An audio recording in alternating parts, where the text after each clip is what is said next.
গাজীরহাট বাজার মোড়ের অবস্থা দেখেন, কি অবস্থা।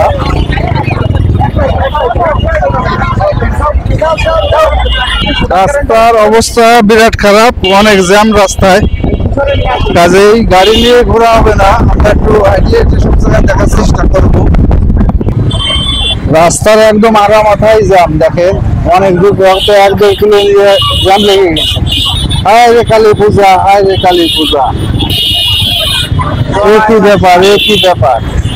এই জন্যই লোকে বলে যে গাজীরহাট কালী পূজা মানে বিশাল ব্যাপার। আসলেই সত্যি, এত লোক যে কোন জায়গায় ছিল এর কোনো মানে। সন্ধ্যার আগ মুহূর্তেও অনেক ফাঁকা ছিল, রাস্তা একদম ফ্রি ছিল, কিন্তু সন্ধ্যার পর পরই এরকম জ্যাম লাগিছে। আর এই জ্যাম হয়তো রাত 1টা-1.5টা পর্যন্ত থাকবে এরকম জ্যাম। এরপরে যে আবার রাস্তা যাওয়া ক্লিয়ার হবে। অনেকখানি জ্যাম। এই দেখেন বাইক এই জায়গায় রাখিছে কি পরিমাণে, পুরো বড় মাটি ভরে গেছে।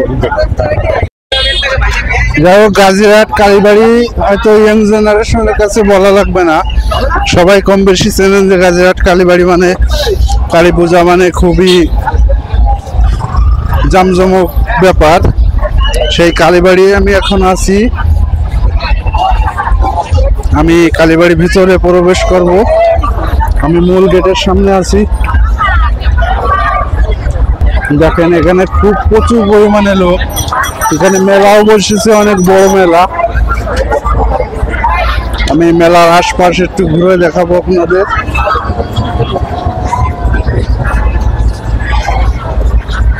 বসেছে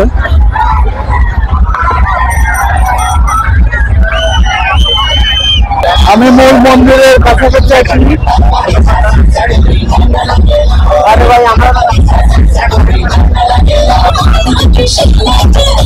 আমি এখন মূল মন্দিরের সামনে থেকে প্রবেশ করবো।